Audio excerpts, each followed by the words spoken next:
អនំផ្សោតកំពីជារមណីយដ្ឋានទេសចរធម្មជាតិនៅទន្លេមេគង្គលើខេត្តក្រចេះទេសចរអាចជិះទូកទស្សនាសត្វផ្សោតអណ្ដាតខ្លួនទាំងគូហាក់ដូចម្ដាយនឹងកូនបងនិងប្អូនកំពុងប្រឡែងគ្នានៅលើផ្ទៃទឹក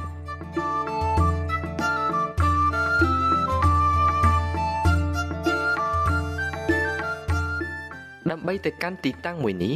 អ្នកទេសចរទៅធ្វើដំណើរចេញពីក្រុងក្រចេះឆ្ពោះទៅកាន់ភូមិកំពីឃុំសំបុកស្រុកចិត្តបុរីតាមផ្លូវខេត្តលេខ377ចម្ងាយប្រមាណ15គីឡូម៉ែត្រទេសចរនឹងឃើញខ្លងទ្វារធំមួយភ្ជាប់នឹងអក្សរមួយឃ្លាថារមណីយដ្ឋានអន្លង់ផ្សោតមុនចូលទៅកាន់កន្លែងទិញសម្បត្តិគេនឹងឃើញមានអាជីវករលក់ភេសជ្ជៈនិងគ្រឿងអនុស្សាវរីយ៍ពីឈើនៅក្នុងបរិវេណទីតាំងនេះដើម្បីទៅទស្សនាសត្វផ្សោតបានអ្នកទេសចរទៅធ្វើដំណើរតាមទូកជិះទូកចេញពីកំពង់បានប្រមាណតែ10នាទីទេសចរនឹងឃើញវត្តមានសត្វផ្សោតងើបចេញពីផ្ទៃទឹកដើម្បីដកដង្ហើមការងើបមកដកដង្ហើមរបស់សត្វផ្សោតនេះមិនមានរយៈពេលយូរឡើយគឺចន្លោះពី2វិនាទីទៅ3វិនាទីតែប៉ុណ្ណោះម្ដងម្កាលវាក៏លោតផុតចេញពីផ្ទៃទឹកសឹងឃើញរូបរាងទាំងស្រុងរបស់វាទៅហើយតែករណីនេះកម្របានឃើញណាស់មិនថារដូវប្រាំងឬវស្សាឡើយអ្នកទេសចរនៅតែអាចទៅទស្សនាសត្វផ្សោតនេះបានដដែលលោកម៉ានឈុនអ្នកដឹកភ្ញៀវទេសចរសត្វផ្សោតរៀបរាប់ការរស់នៅសត្វផ្សោតដូចនេះហើយប្រាំងយើងស្រួលមើលជាងវាទឹកហែកវានៅដុំគ្នាបាទខែផ្សារវាចាត់ខ្ចាយចែកគ្នាដល់អូស៊ីបាទប្រែនៅនេះសបោជាងគេឬក៏មិនបាទនៅលួងនេះសបោជាងគេនេះហៅលងអីចឹងលងកំពីលងនឹងសបោផ្សោតជាងគេបាទអត់អីទេស្រួលត្រង់ថតដែរដល់ជួបអាវងវាបលែងគ្នាទៅចំបណ្ដោយនុកថតបណ្ដោយទស្សនភាពផ្សោតនៅអន្លង់កំពីនេះពិតជាធ្វើឲ្យទេសចរជាតិនិងអន្តរជាតិរំភើបរីករាយ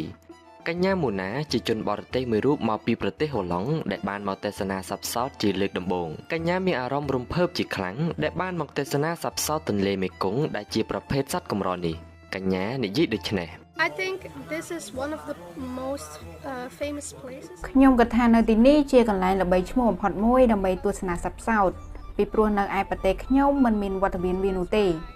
ខ្ញុំពិតជាភ្ញាក់ផ្អើលខ្លាំងណាស់ព្រោះខ្ញុំបានឮសំឡេងពួកវាប៉ុន្តែខ្ញុំមិនដឹងថាពួកវានៅកន្លែងណារហូតតតែម្ចាស់ទូកប្រាប់ថាអូមើលវានៅទីនោះហើយពួកវាពិតជាខុសគ្នាពីលើកញ្ចក់ទូរទស្សន៍ណាស់នេះគឺជាបទពិសោធន៍ដ៏សប្បាយមួយវាពិតជាមានសារៈសំខាន់ណាស់សម្រាប់សាធារណជនទាំងអស់អ្នកទេសចរក៏ដូចជាពលរដ្ឋរស់នៅទីនេះគឺត្រូវគិតគូរអំពីការបំពុលដូចជាកបោះចានសម្រាមនៅក្នុងទន្លេកុំនេសាទហួសហេតុដើម្បីប្រកាសថាពួកគេមានជីវិតរស់នៅសុខសាន្តមួយនៅក្នុងទន្លេ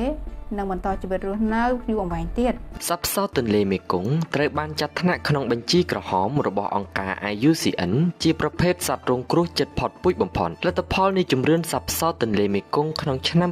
2020ដែលរដ្ឋបាលជលផលនិងអង្គការ WWF បានបង្ហាញថាមានផ្សោតចំនួនត្រឹមតែ89ក្បាលប៉ុណ្ណោះដែលកំពុងរស់នៅក្នុងទន្លេមេគង្គកម្ពុជា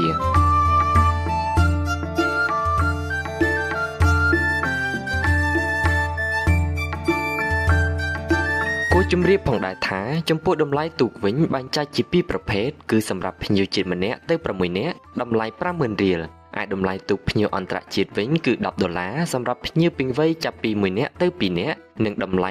$8សម្រាប់ភ្ញៀវពេញវ័យចាប់ពី3នាក់ឡើងទៅចំណែកភ្ញៀវអន្តរជាតិអាយុក្រោម12ឆ្នាំវិញគឺមានតម្លៃ$5ក្នុងមនុស្សម្នាក់ដែលឡែករយៈពេលនៃការទស្សនាវិញគឺមានរយៈពេល60នាទីសម្រាប់ខែវិច្ឆិកាដល់ខែឧសភានិងមានរយៈពេល90នាទីនៅខែមិថុនាដល់ខែតុលា